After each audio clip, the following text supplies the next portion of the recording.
ഈ മീറ്റിംഗ് എന്നൊക്കെ പറഞ്ഞാൽ കുറച്ചു പേരേ ഉണ്ടാവുള്ളൂ. അവർക്ക് കൊടുക്കാൻ അധികം പാലൊഴിക്കാതെ ഒരു ഇത്തിരി ചായയും പിന്നെ കഴിക്കാൻ 2 ബിസ്ക്കറ്റും. അത് പിന്നെ പട്ടി ബിസ്ക്കറ്റ് ആയാലും മതി, അവറ്റകൾ തിന്നോളും. ശിവേട്ടാ, ഞാൻ ജീവനോടുണ്ടെങ്കിൽ ഇങ്ങനൊരു മീറ്റിംഗ് ഈ വീട്ടിൽ നടക്കില്ല. നിങ്ങളുടെ ബിസിനസ് വീടിന് വെളിയില്. എന്റെ പപ്പിക്കുട്ടിയല്ലേ, ഈ ഒരു പ്രാവശ്യം മാത്രം. ഇല്ലെങ്കിൽ നിന്റെ ശിവേട്ടൻ ബോസിന് മുമ്പിൽ കൊച്ചാവും. ശിവേട്ടന് വേണ്ടി ഓഫീസിൽ ഞാൻ കൊച്ചാവാൻ തുടങ്ങിയിട്ട് കാലം കുറച്ചായി.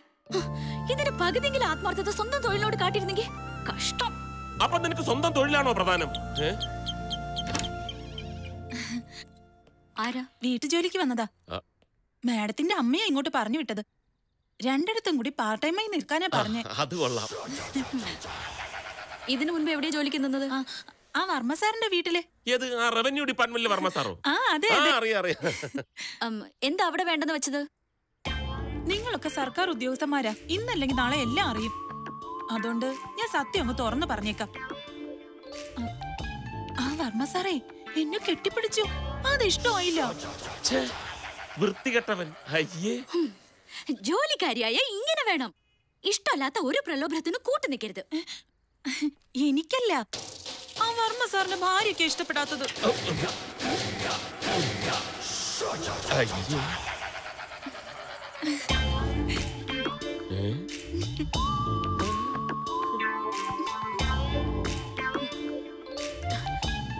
നടക്ക്. അകത്തേക്കല്ല, പുറത്തേക്ക്. അയ്യോ, അപ്പൊ എന്റെ ജോലി? എനിക്ക് ജോലി ഉണ്ടാക്കരുത്. സ്ഥലം വിട്ടോ. പൊയ്ക്കോ പൊയ്ക്കോ. നിന്റെ കഷ്ടപ്പാട് ഓർത്ത അമ്മ അവളെ ഇങ്ങോട്ട് പറഞ്ഞു വിട്ടത്. ഭാര്യമാരെ എത്ര വേണമെങ്കിലും കിട്ടും, ഈ കാലത്ത് ഒരു വേലക്കാരി കിട്ടാനാണ് പാട്. വേലക്കാരി അല്ലാതെ എനിക്ക് എന്റെ ഭർത്താവിനെ പറഞ്ഞു വിടാൻ പറ്റില്ലല്ലോ. ഇവളെന്താ അങ്ങനെ പറഞ്ഞത്? ഞാനിവിടെ വെറുതെ നിൽക്കുവല്ലായിരുന്നു.